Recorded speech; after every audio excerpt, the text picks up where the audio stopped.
All right, recording is on. Okay, so we are in lesson number 6. We're talking about communication in marriage. हम 6वें अध्याय पर अब हैं और विवाह में संवाद को हम देख रहे हैं, बातचीत जिसे कहते हैं, And we're talking about time, trust, and transparency. और यहाँ पे हम देखते हैं कि समय, भरोसा और पारदर्शिता. So make time for communication. आप समय निकालें ताकि आप बातचीत कर सके.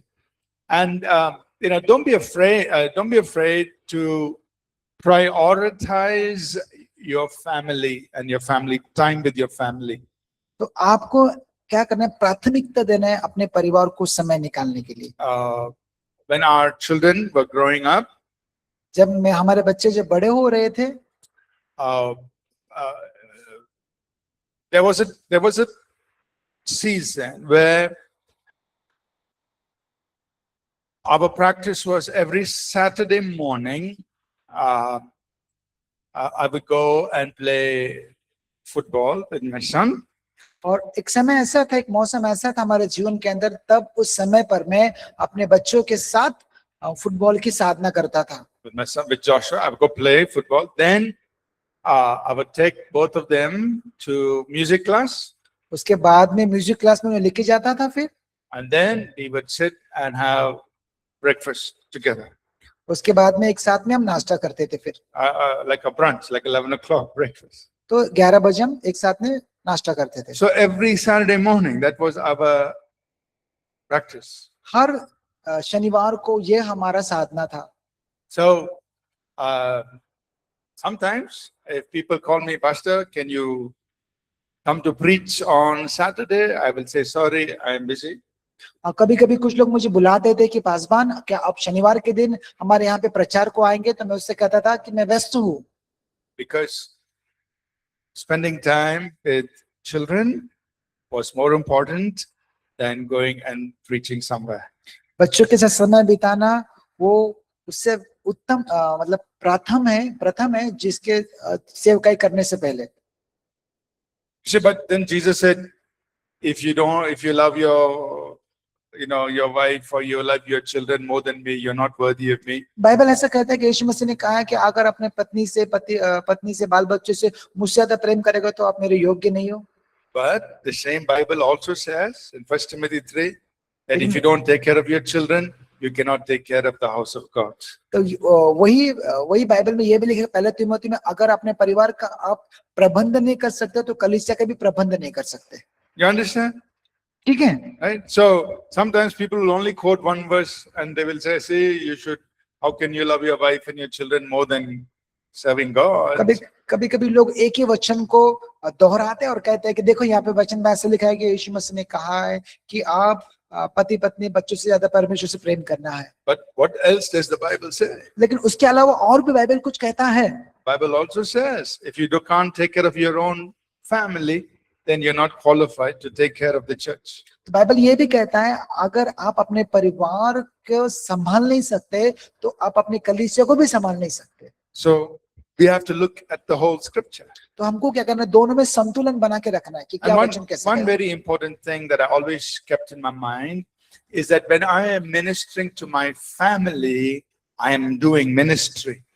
और एक चीज मैंने अपने जहन में उतार के रखा है कि जब मैं अपने बच्चों के साथ सेवकाई करता हूँ या बातचीत करता हूँ तो वो सेवकाई करता हूँ, समय बिताता हूँ. Because family is designed by God. और परिवार जो है परमेश्वर ने रचाया है. Just as much as the church is designed by God. जिस तरह से कलीसिया का निर्माण परमेश्वर ने किया, उसी तरह परिवार का निर्माण भी परमेश्वर ने किया है. We're thinking about ministering to the church, but family also is designed by God. तो हम कहते हैं कि हम कलीसिया की सेवकाई कर, लेकिन परिवार भी परमेश्वर ने ही रचाया है. And family came first and then came the church. परिवार पहले आया, कलीसिया बाद में आया. Are you understanding? आपको समझ में आ रहा है? So when you are ministering to your family, to your spouse and to your children, you're actually doing the work God wants you to do. आप जब अपने बच्चों के साथ, अपने पत्नी के साथ समय बिताते हो, उनकी सेवकाई करते हो, तो सही में आप परमेश्वर की सेवकाई को कर रहे हो, परमेश्वर के कार्य को कर रहे हो. So don't be afraid to take time to spend with your spouse or to spend with your family. तो इससे आप न घबराए कि आप क्या करें, परिवार के साथ समय बिताए, बच्चों के साथ समय बिताए, इससे आप न घबराए। So next thing in communication is trust. उसके बाद हम देखते हैं कि भरोसा। That means you have the confidence that when you say something to your spouse, they will not use it against you, or they will not go and tell everybody else and spread stories about you. तो आपको अपने जीवन साथी पर भरोसा होना चाहिए।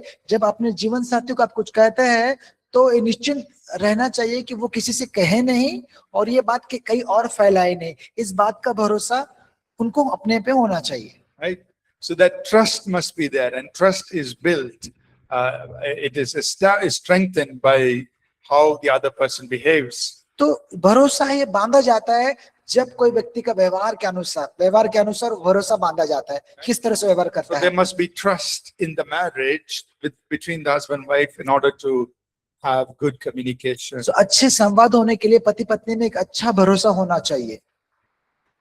And the third is transparency, that you should be able to share whatever is in your heart. हम तीसरा जो है, हमें पारदर्शी होना चाहिए। आपके मन के अंदर जो है, आपको अपने विचारों को अपने जीवन साथी के साथ बांटना है। Your thoughts, your dreams, your hopes, you should be able to share that. वो आपकी आकांक्षा है, आपके स्वप्न, ये सारी बातों को अपने जीवन साथी के साथ में आपको बांटना है। So in communication between the husband and wife, and there is time, there is trust, there is transparency, और then there is good relationship that's built. तो हम देखते हैं कि जब अच्छे विवाह के संवाद के दौरान हमें अच्छा समय देना चाहिए, भरोसा करना चाहिए, पारदर्शी करना चाहिए। ऐसे करने से हमारा विवाह स्वस्थ हो रहेगा। Right? So why is communication so important in marriage? तो संवाद क्यों महत्व रखता है विवाह के अंदर? We've listed many things here on page 73. तो हम देखते हैं यहाँ बहुत सारी बातें लिखी गई है। For you to know and understand each other, ताकि आप एक दूसरे को समझ सके, for you to be able to work together like a team, ताकि आप एक दूसरे साथ में एक टीम के जैसे कार्य कर सके, to be able to support each other, to encourage each other with the right words, ताकि एक दूसरे को सही शब्द के साथ एक दूसरे को सराहना दे, to be able to resolve problems. If there are some things that you need to talk about, you can only do it if you have good communication. तो आपके पास अच्छा संवादों को, समस्या को आप सुलझा सकते हैं। To grow together spiritually, आत्मिक रीति से एक साथ बढ़ने के लिए जरूरी है। when you have meaningful communication, then it will protect your marriage, because then you don't have to go and look for things outside the marriage. अगर आप अच्छा संवाद कर सकते हो तो अपने विवाह की आप रक्षा भी कर सकते हो। You need good communication so you can nurture your children, तो संवाद के जरिए अपने बच्चों की परवरिश भी अच्छी रीति से कर सकते हो। and you create memories that you can look back and cherish and enjoy. तो अब देख सकते कि यादों को भी संजो कर सकते हैं, जो आपके अनुभव को याद करते हुए उसके साथ उसका आनंद उठा सकते हो आप। Right? So communication is a skill that we have to learn. वार्तालाप या संवाद एक कौशल्य है, उसे सीखना है हमें। How to speak, how to communicate well with your spouse. तो कैसे बात करना है, किस तरह से संवाद करना है। Right? It may not come easily for all of us. कभी-कभी आम लोगों के लिए आसान नहीं होता, सबके लिए। So let's get into that a little bit. तो आइए इसमें और भी गहराई से हम देखेंगे। The first thing in communication is attentive listening. और पहला संवाद का भाग ये होता है कि हमें ध्यानपूर्वक सुनना है। That means keep quiet and let the other person speak, let the other person say what they want to say. तो जब हमको ध्यान से सुनना है, जब हम बात कर रहे हैं तो हम लोग शांत बैठे और उनको बात करने दें, उनको अपने बातों को हमारे सामने रखने दें। Suppose we don't listen properly, we could actually end up thinking things that they never actually were going to say. तो अगर हम ध्यान से नहीं सुनेंगे तो ये गलतफहमी हो गया हमको, जो वो कहना चाहते हैं वो ना समझते, हम गलत बातों को समझ बैठेंगे। Before they finish saying what they want to say, okay, I know what you're going to say. Maybe that's not what they were going to say. तो कभी कभी ऐसा हो जाता है कि वो कुछ कहने से पहले हम कह देते हैं कि नहीं नहीं नहीं मुझे पता है आप क्या कहने वाले हैं। ऐसा ना कहे, वो शायद कुछ और भी बोल सकते थे वो। Right? So listen, let them say everything that they want to say. सो ध्यान से सुनिए उसे कि उनको बोलने दे, उनको क्या बोलना है। Don't interrupt the other person. तो उनको रोके नहीं। Right? Let them say. सो उन लोग So, ध्यान से सुनने दें। That requires attentive listening. और इसके लिए आवश्यकता है ध्यान पूर्वक सुनना। And sometimes the other person just wants to pour out their heart. They're not looking for answers. They're not looking for solutions. They just want somebody to listen to them so that they can unburden their hearts. सो कभी कभी ऐसा हो जाता है कि उनको हमसे उत्तर की अपेक्षा नहीं है, लेकिन केवल उनको अपने मन को हमारे प्रति उंडेलना है, उनको बताना है, और जिसके जरिए उनके हृदय में जो बोझ है वो हल्का हो जाए। So when you just listen quietly without giving any advice, you're actually bringing healing to them. आप जब बिना किसी सलाह के उनके बातों को ध्यान से सुनते हैं तो सही अर्थ में आप उसको मतलब चंगाई दे रहे। So the first thing in good communication is to be a good listener. तो पहला संवाद के अंदर आता है कि आपको ध्यान से सुनना है। So we must have big ears and small mouths. तो आपको उस समय पे आपके कान बड़े होना चाहिए और आपका मुख जो है छोटा होना चाहिए। Look at these two scriptures. हम देखते हैं कि वचन को पढ़ेंगे। James 1:19 and Proverbs 18:13, please. हे मेरे प्रिय मित्र, यह बात याद रखो, हर एक मनुष्य सुनने के लिए तत्पर और बोलने में धीरजवंत और क्रोध में धीमा हो। उत्तर देने वाले पहले सुनो, यदि नहीं तो तू मूढ़ ठहरेगा और बोलने वाला अनादर करेगा। Okay, we will do one exercise इस समय हम साधना करेंगे very quickly. जल्दी से, तुरंत। Okay, two of you are sitting at every table. तो आप दो लोग जो बैठ रहे हैं हर एक टेबल के ऊपर। If you're sitting alone, you can just go to somebody there. अगर आप अकेले बैठ रहे हो okay. तो आप किसके साथ में बैठ सकते हो? We're going to do a little exercise. जोड़ी okay? में बैठे, यहाँ Just पे हम 5 minutes. अभ्यास करने वाले। फटाफट जोड़ी में बैठ जाओ। You think of one idea that you want to say to your friend sitting next to you. Let them sit first. You think of an idea in your mind एक विचार अपने दिमाग में आप सोचिए, बुद्धि में सोचिए, that you want to tell the other person, आप अपने दोस्त को बोलना चाहते हैं, which they don't know. You just think. उनको पता नहीं, आप ऐसा सोचे। All right? सोचो, ऐसा कोई idea. And then you say a few words. You just say a little bit of it. आप right? उनको केवल थोड़ा बोले And stop. रुक जाइए, And then let's see if the other person is able to know what you are going to say. आप क्या करें, अपने मन में विचार को लाइए, कल्पना को लाइए और अपने मित्र को बोलने की कोशिश करें, लेकिन उसको आधा ही बोलना है और उससे अपेक्षा करें कि वो पूरा समझ जाए कि आपको क्या बोलना है। Okay, Pastor, we will do one example. You say something that only a little bit. Let me see if I can finish it. That's all. Huh? I am planning to eat chapati for dinner. Is it correct? No. Say, I didn't allow him to say the full thing. तो मैंने उनको अनुमति देने के लोग वो पूरा बोल सके। I assume something. क्या सोचा नहीं, उसने ये सोचा। Okay, so you guys try it out. See if you can figure out what आप they आधा have ही in बोले, their mind. जैसा मैंने बोला आधा बोलो और उसको सब बोलने के लिए बोलो कि क्या हुआ। Try it out for fun. समझ में आ रहा है क्या? देखो हो रहा है कैसा, हो रहा है क्या? Just give a little bit of their sentence.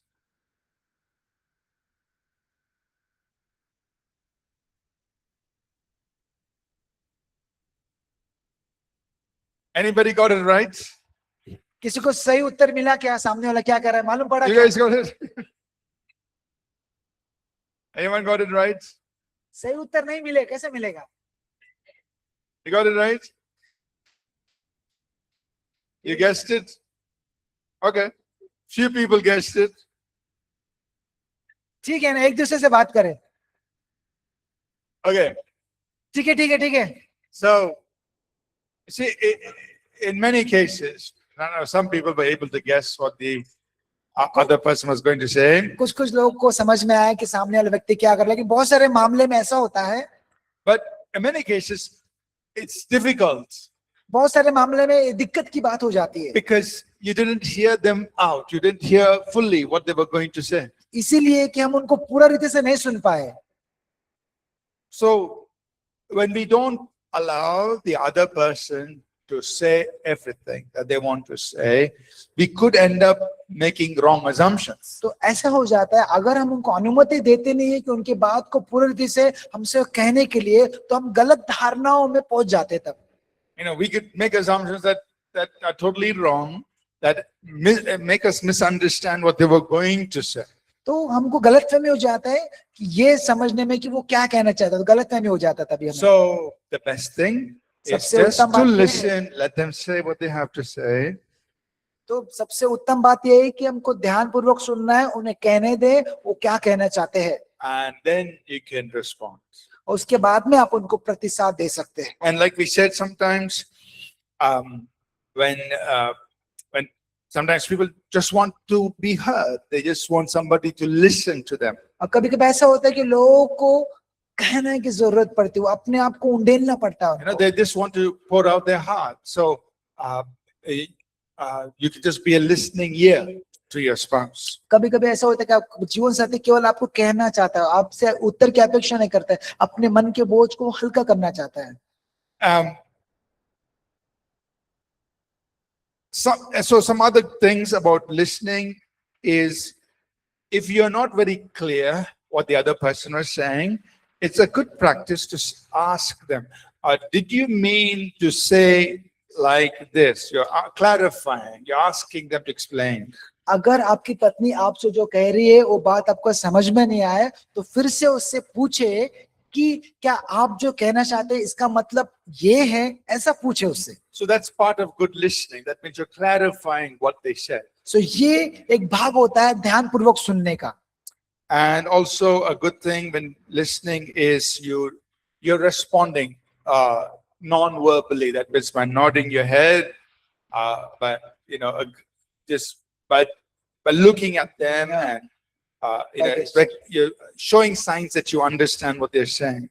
So कभी कभी ऐसा होता है कि जब वो हमसे कोई व्यक्ति हमसे बात कर रहा है तो हमको प्रतिक्रिया व्यक्त करना है, जैसे कि ऐसा मुंडी हिलाना है, या फिर हाँ ऐसा बोलना है, या फिर ऐसा, मतलब अपने शरीर के हाव भाव से उसको समझ में आना चाहिए कि उसके बात को मैं सुन रहा हूँ। Right? ठीक है। Sometimes I know we nod their head because you're sleeping. कभी कभी ऐसा होता है कि हम सर को हिलाते हैं इसलिए नहीं कि हम सुन रहे हैं, हम सो रहे हैं। No, we're not talking about that nodding. तो हम उस सर हिलाने के बारे में नहीं बात कर रहे। Or nodding your head because you understand what they're आप saying. अपने मस्तक को हिला रहे हैं, इसका कारण ये है कि आप उसे सुन रहे हैं। Right? So that's part of good communication. ये अच्छे से सुनने का एक भाग है। You're speaking back non-verbally, saying that, yeah, I understand. तो आप उसको अपने शरीर के प्रतिक्रिया से बता रहे हैं कि मैं आपको सुन रहा हूँ। All right. Now we have this little table here on listening skills. तो हम देखते हैं कि यहाँ पे एक टेबल बनाया गया है जहाँ पे सुनने की प्रश्नावली वहाँ पे दिखाया गया है कि सुनना कैसा क्या है करके। And I'd encourage you to, if you have time this evening, just to ask yourself these questions, to see how good a listener are you. और अब आपको जब समय मिलेगा शाम के समय, तो मैं आपको प्रोत्साहन करना चाहता हूँ, ये प्रश्नों का उत्तर ढूंढे और यहाँ पे उत्तर लिखे, जिससे आपको समझ में आएगा कि आप किस तरह से अच्छे सुनने वाले हो। And so listening is the first part. सुनना ये पहला भाग होता है। And then the next thing is genuinely expressing, you saying what you really want to say. और सच्चे मन से अपने आप को व्यक्त करना, इसका अर्थ ये होता है कि अपने आप को इस तरह व्यक्त करना जो वो आप कहना चाहते हैं उसको सच्चे मन से आपको प्रस्तुत करना है। All right, so let's look at Ephesians 4:29 to 31. सो हानिकारक शब्दों का उपयोग न करना। Yeah, sorry. हानिकारक शब्दों का उपयोग न करना, केवल वही जो उन्नति के लिए उत्तम और आवश्यक हो कहना, ताकि तेरे सुनने वाले का लाभ हो, और परमेश्वर के पवित्र आत्मा को शोकित मत करो, क्योंकि आत्मा तुम पर परमेश्वर का स्वामित्व की छाप और गारंटी है कि वह दिन आएगा जो परमेश्वर तुम्हें छुड़ाएगा। सब प्रकार की कड़वाहट और प्रकोप और क्रोध और कलह और निंदा सब बैर भाव समेत तुमसे दूर किए जाए। एक दूसरे पर कृपालु और करुणामय है, और जैसे परमेश्वर ने मसीह में तुम्हारे अपराध क्षमा किए, वैसे तुम भी एक दूसरे के अपराध को क्षमा करे। This is Ephesians 4:29 to हाँ, 32। 30. Okay. So, this passage is telling us how to communicate. तो इस अध्याय में हम देखते हैं कि किस तरह से बातचीत करें, संवाद करें। Okay. So, from this passage, can you tell me what are the things we must not do when we communicate? ये वचन के अनुसार, सब लोग ध्यान दीजिए, ये वचन के अनुसार क्या आप मुझसे कह सकते हैं कि हमें क्या नहीं करना चाहिए? पढ़ो वचन को, देखो What does it tell? What does the Bible say we should not do when we communicate? क्या बाइबल क्या सिखाता है कि जब हम बातचीत करते हैं तो हमें क्या नहीं करना चाहिए? इस वचन में देखिए और कहे,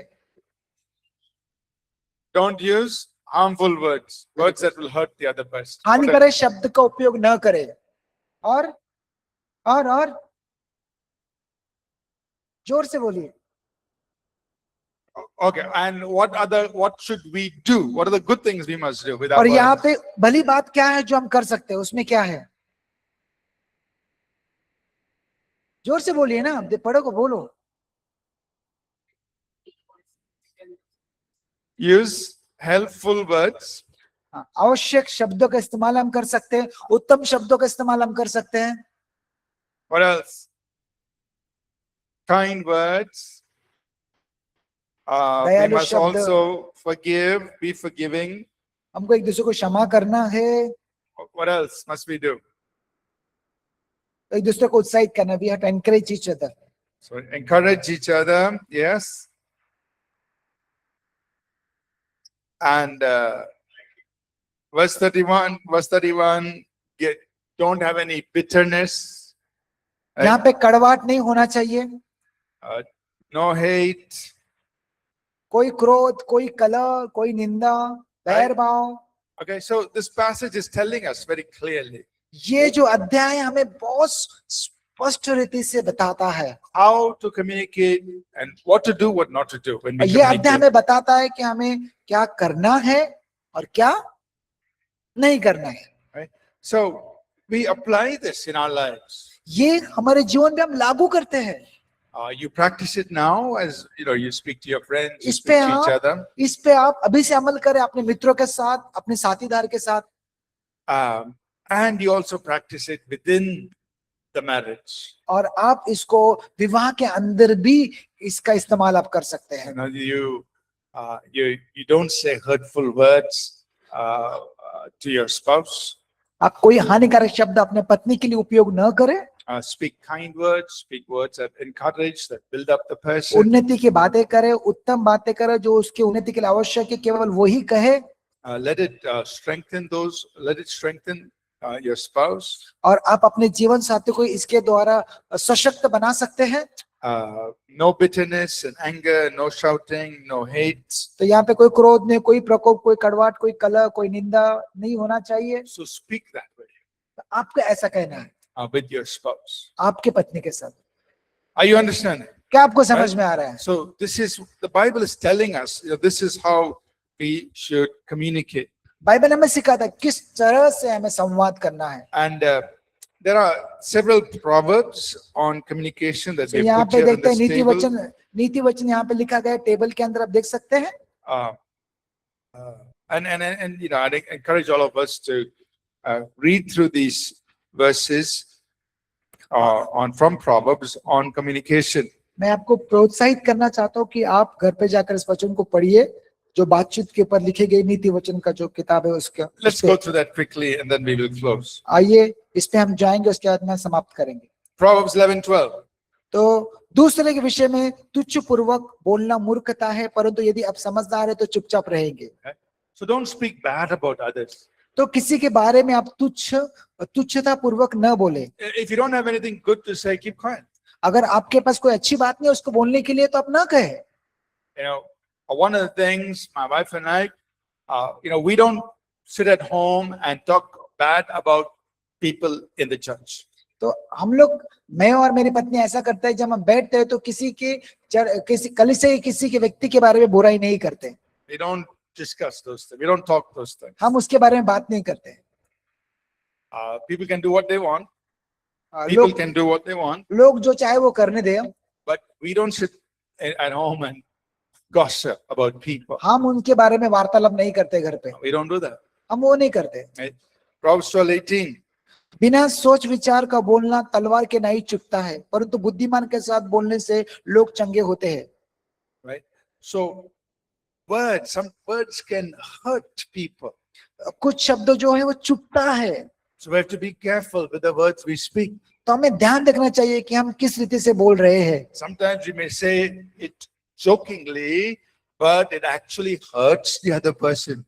कभी कभी ऐसा हो जाता है कि हम जोक में, मजाकिया हरकत से शब्द बोलते हैं तो उसे चुभ जाता है। So we have to be careful हमें बहुत सावधान रहना चाहिए about our words. तो हमारे शब्दों के बारे में। Proverbs 12:25. चिंता खुशियां छीन लेती है, परंतु भली बात मन प्रसन्न होता है। See, words can cheer up somebody. तो देखते हैं कि अगर भली बात बोलने से हम किसी को प्रसन्न कर सकते हैं, You can encourage them. तो हम उनको उत्साहित कर सकते हैं। Proverbs 15:1. कोमल उत्तर सुनने से क्रोध ठंडा होता है, परंतु कठोर वचन से क्रोध भड़क उठता है।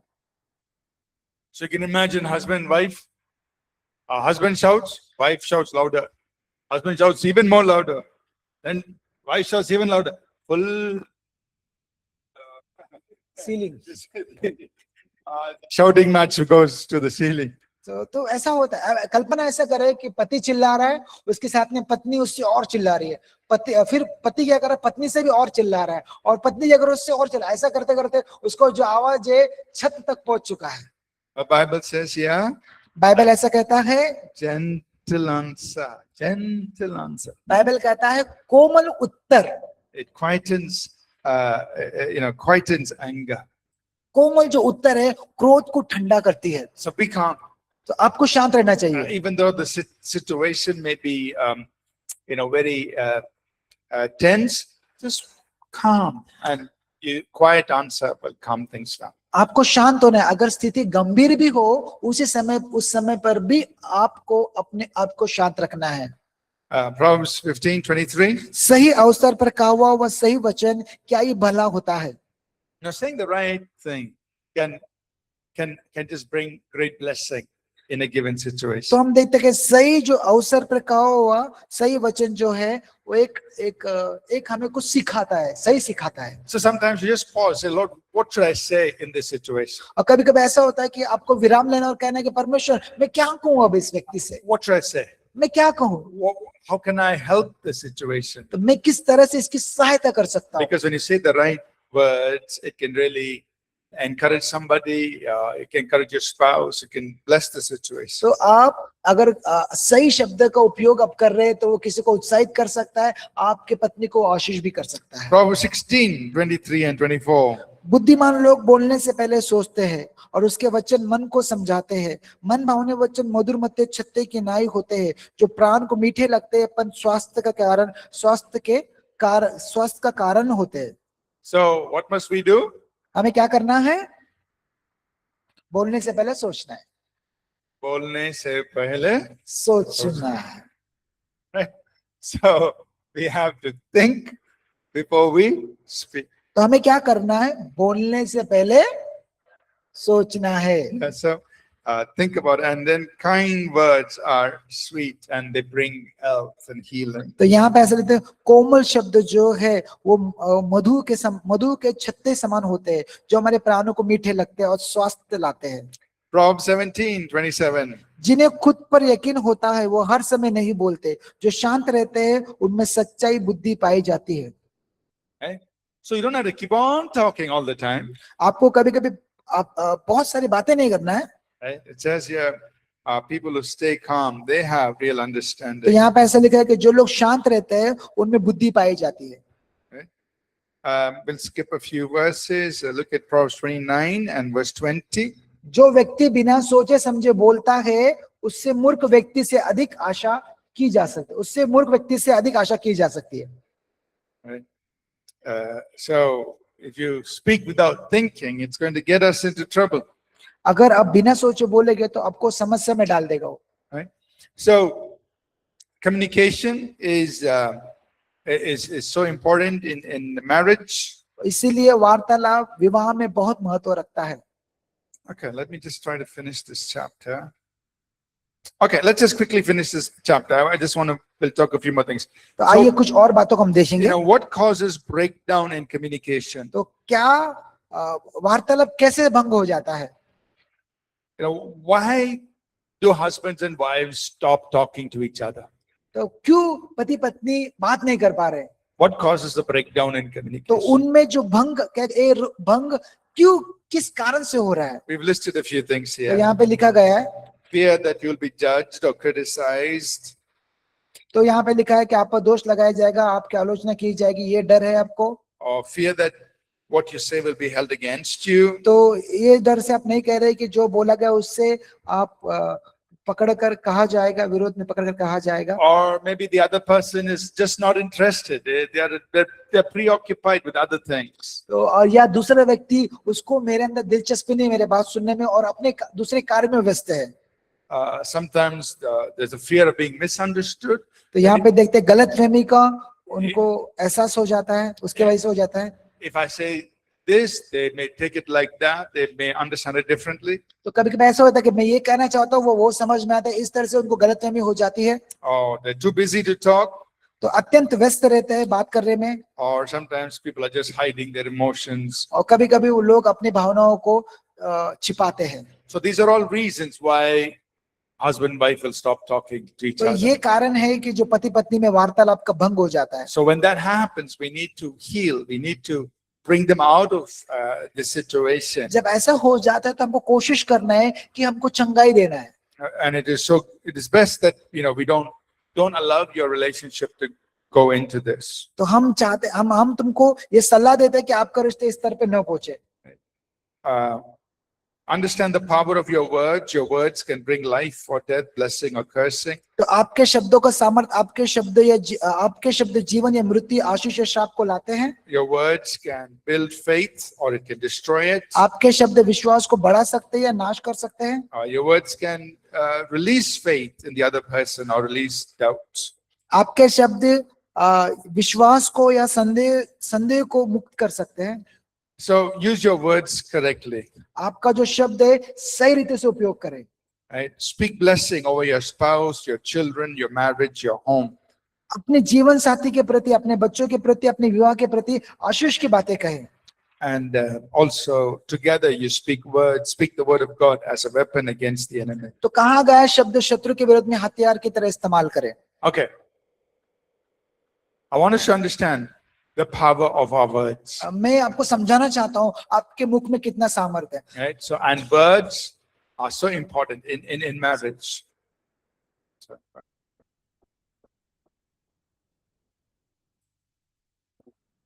हमारे जो शब्द है विवाह में बहुत महत्व रखते हैं। Right? It can build the other person up. It can build the other person up, or it can destroy the other person. या आपका शब्द किसी को बांध सकता है या किसी को तोड़ सकता है। Right?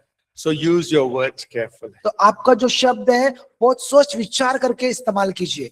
Amen. आमीन। All right. All those who are sleeping can wake up now. जो सो रहे थे वो उठ जाए अब।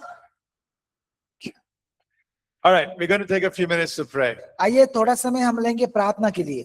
And I just want us to pray that, for all of us, we'll pray, God, help us to use our words. तो हम प्रार्थना करेंगे परमेश्वर Wisely. हमारे शब्द का इस्तेमाल सही रीति से कर। Right? For some of us, maybe we have a very sharp tongue. किसका जो जबान होता है वो तीखा होता है।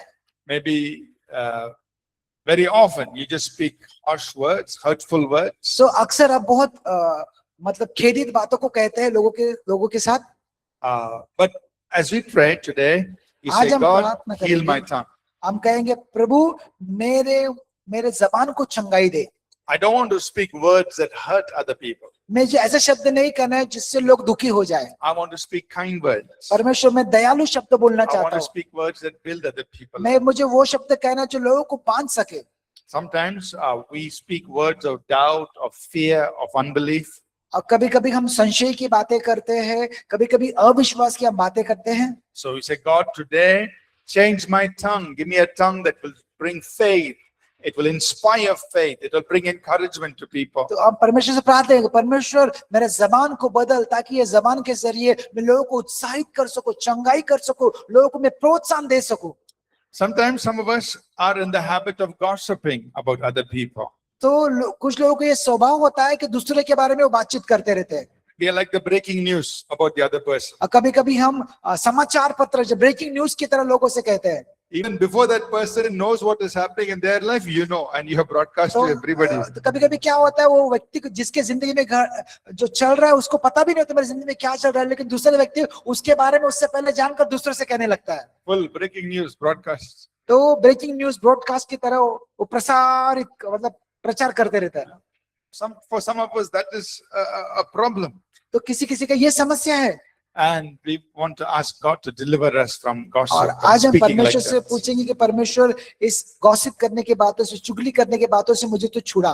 Right? We want to be people who will be wise with our words. हमको ऐसा व्यक्ति होना है जो अपने शब्द के जरिए बुद्धिमान ठहरे, And speak words that edify, that build up. और वो शब्द बोले जो लोगों को बांध सके, उसकी उन्नति ला सके। If you develop that ability now, then when you get married, you will be able to practice that, do that in your marriage. अगर आप वो स्वभाव को अभी काबिलियत में लाएंगे तो आप काबिल हो जाएंगे किस तरह से अपने शब्दों को उपयोग करें, और आगे जाके अपने विवाह में भी इस शब्दों का आप उपयोग कर सकते हैं।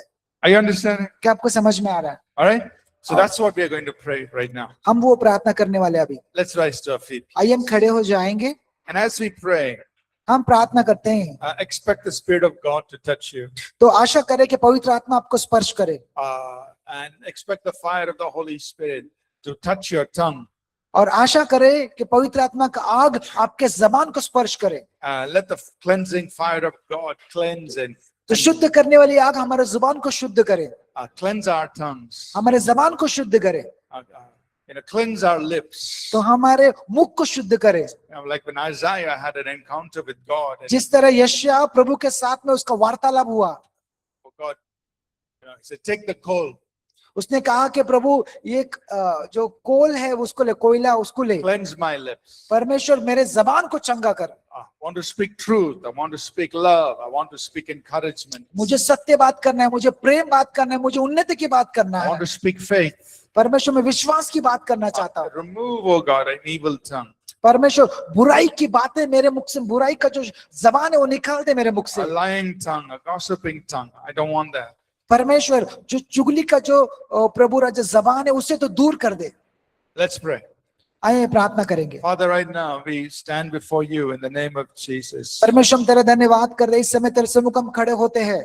And God, as we keep listening to your word, we ask that by the power of your Spirit, you will work that word in our lives. परमेश्वर हम तुझसे प्रार्थना करते कि जो वचन हम सीखे वो वचन हमारी जिंदगी में कार्य करे। And Father, right now I pray in Jesus' name, release a fire upon each of our lips and each of our tongues, oh God. परमेश्वर इसी समय हम प्रार्थना करते कि तेरे आग को तो आजाद कर, हमारे मुख के प्रति, हमारे जबान के प्रति तेरे आग को तो आजाद कर। Cleanse out, Lord, whatever is wrong, whatever is evil. परमेश्वर जो भी गलत है, जो भी प्रभु राजा प्रभु गलत है उसे तो शुद्ध कर। Give us clean lips and clean tongue, oh God. प्रभु शुद्ध जबान है, शुद्ध मन हमें तू दे। Give us the grace, Father, to speak words that heal, words that build up. प्रभु अनुग्रह करे ताकि हमको वो शब्द करे जिसके जरिए हम मान सके। Help us to speak.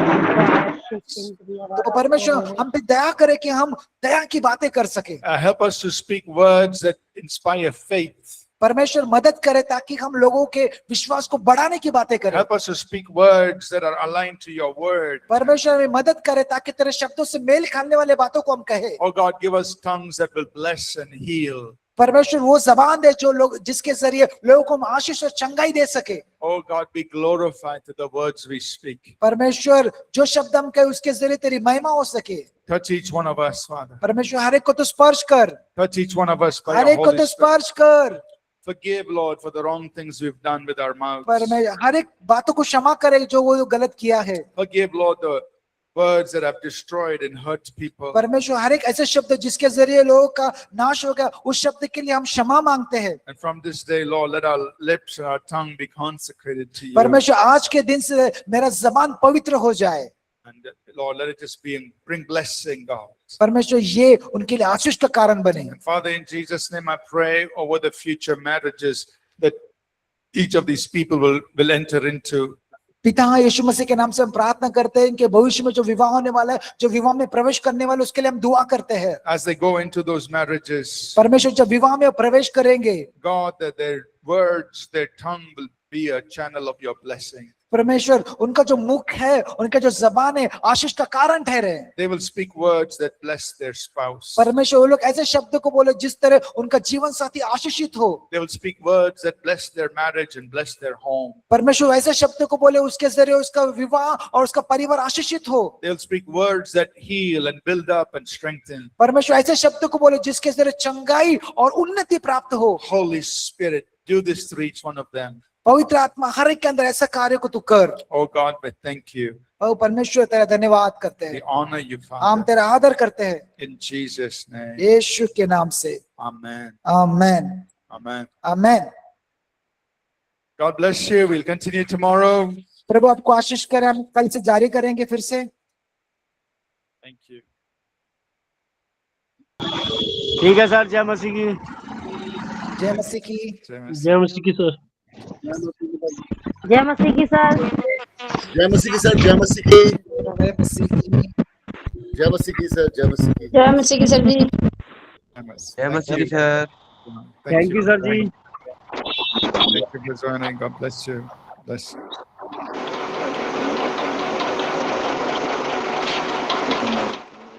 सबको जय मसीह की, सबको जय मसीह की।